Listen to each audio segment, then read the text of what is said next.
John chapter 7. After this, Jesus traveled around Galilee. He wanted to stay out of Judea, where the Jewish leaders were plotting his death. But soon it was time for the Jewish festival of shelters, and Jesus' brothers said to him, "Leave here and go to Judea, where your followers can see your miracles. You can't become famous if you hide like this. If you can do such wonderful things, show yourself to the world." For even his brothers didn't believe in him. Jesus replied, "Now is not the right time for me to go, but you can go any time. The world can't hate you, but it does hate me because I accuse it of doing evil. You go on. I'm not going to this festival because my time has not yet come." After saying these things, Jesus remained in Galilee.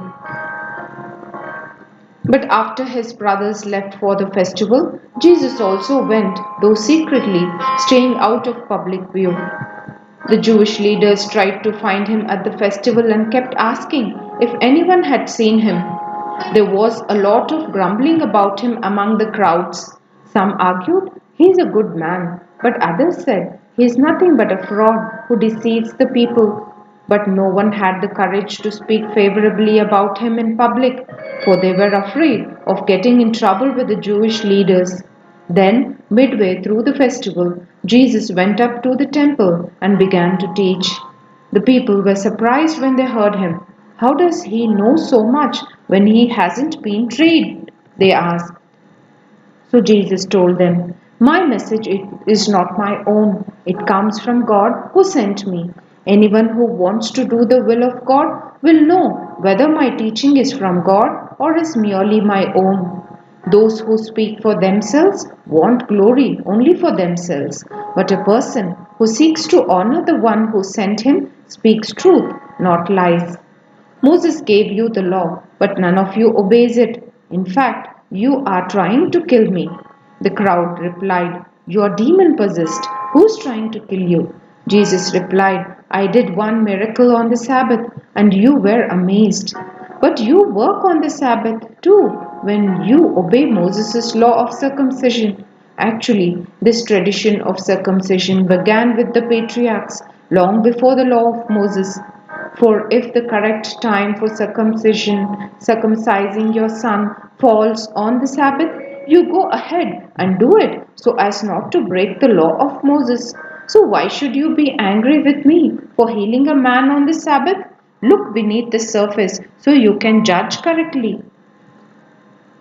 Some of the people who lived in Jerusalem started to ask each other, "Isn't this the man they are trying to kill?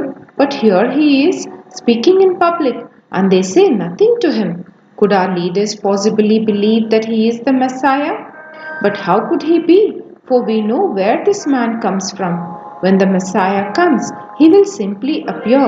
No one will know where he comes from."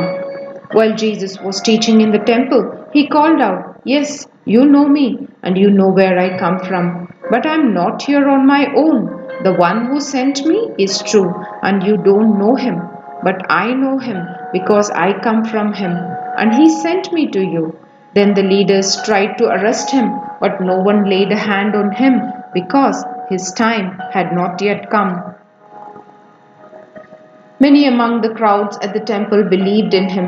"After all," they said, "would you expect the Messiah to do more miraculous sign than this man has done?"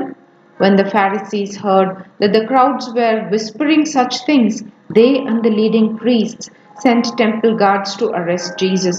But Jesus told them, "I will be with you only a little longer. Then I will return to the one who sent me. You will search for me, but not find me, and you cannot go where I am going."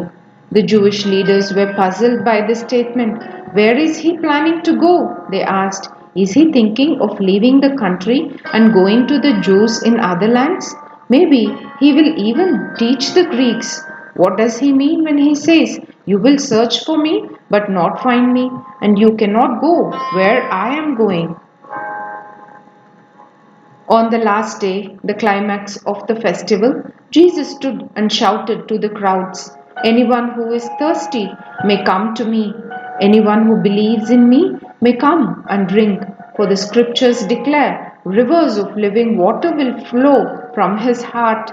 When he said living water, he was speaking of the Spirit who would be given to everyone believing in him.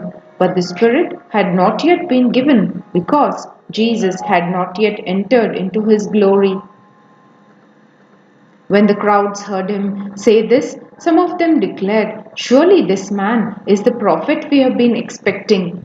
Others said, "He is the Messiah." Still others said, "But he can't be. Will the Messiah come from Galilee? For the scriptures clearly state that the Messiah will be born of the royal line of David in Bethlehem, the village where King David was born." So the crowd was divided about him. Some even wanted him arrested, but no one laid a hand on him. When the temple guards returned without having arrested Jesus, the leading priests and Pharisees demanded, "Why didn't you bring him in?" "We have never heard anyone speak like this," the guards responded. "Have you been led astray too?" the Pharisees mocked. "Is there a single one of us, rulers or Pharisees, who believes in him? This foolish crowd follows him, but they are ignorant of the law. God's curse is on them." Then Nicodemus, the leader who had met with Jesus earlier, spoke up.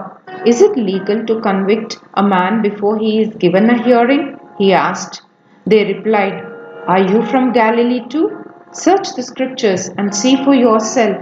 No prophet ever comes from Galilee." Then the meeting broke up and everybody went home.